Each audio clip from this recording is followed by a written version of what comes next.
Why are we going to show them this?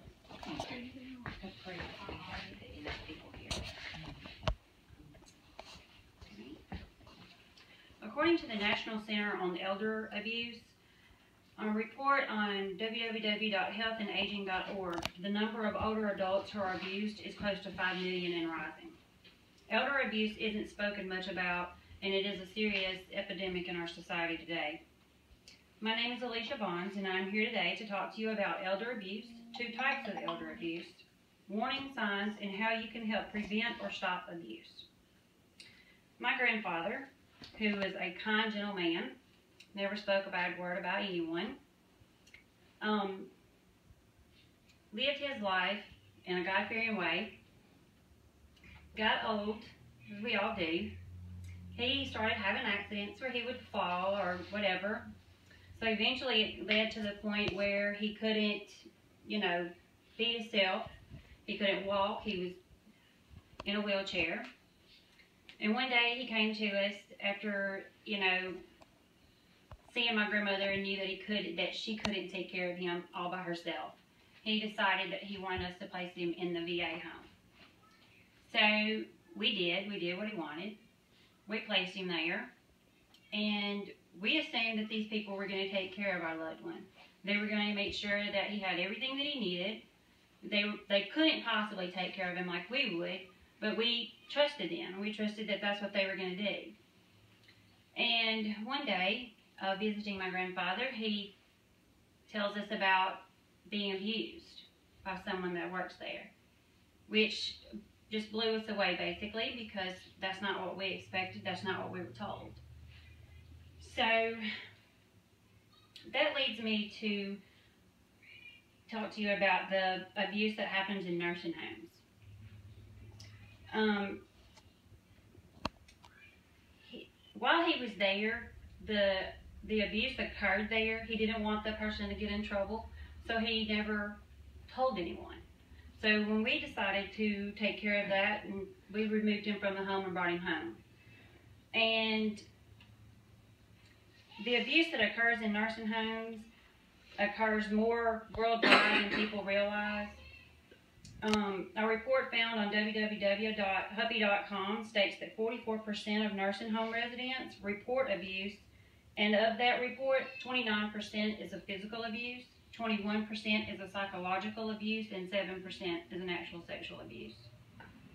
A small amount of these horrible things get reported.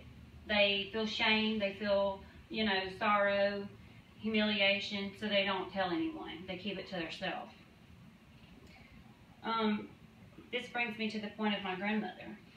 She, after my grandfather died, was alone, and she decided that after being there, she just couldn't do it by herself and asked us to help her get sitters, and we did. She wanted them around the clock, 24/7, so that's what we got. We got her some sitters. Well, this sitter that we got was someone that I went to school with.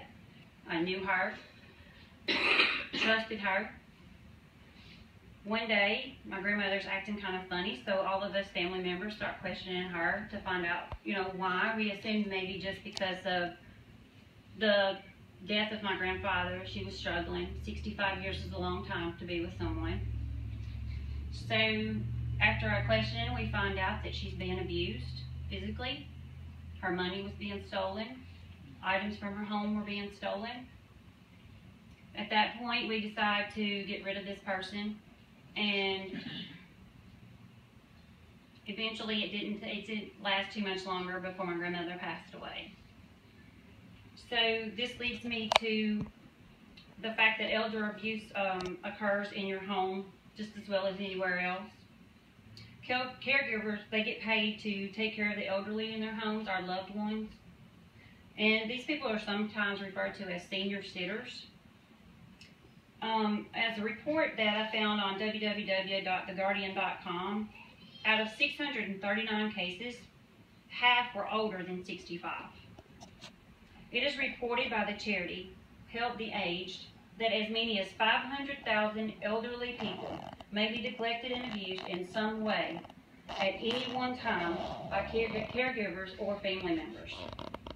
Most of these that are abused are women.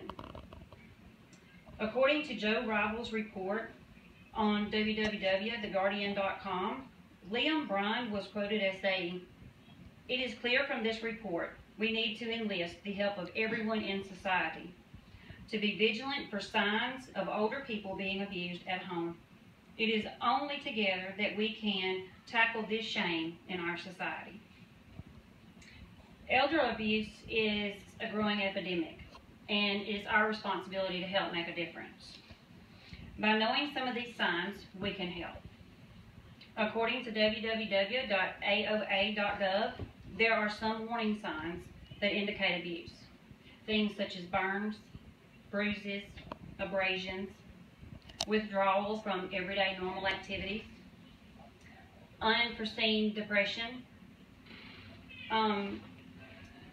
finances, bed sores, or arguments that are occasionally or become more frequent with the caregiver. I'm going to tell you a little bit about some ways that can help stop abuse, that you can help, any of us can help. Call or visit an elderly person or a loved one or even a family friend who lives alone. Encourage and educate children that they can use seniors as valuable resources for school projects. Ask a community or religious leader to actually speak about an elder exploitation at an event, or volunteer to be a visitor to a nursing home resident, or even to a homebound neighbor who is alone. When or if you ever see that or suspect an elder is being abused, please tell someone. You know that you can help or call about protective services. Remember, you do not have to have proof in order to report a crime. Elder abuse is a growing problem in our society, and with our help, things can change. I spoke to you today about elder abuse, 2 ways of elder abuse occur, ways we can help prevent it, and warning signs. I offer this advice to you today. Please be alert and always ask questions. Thank you.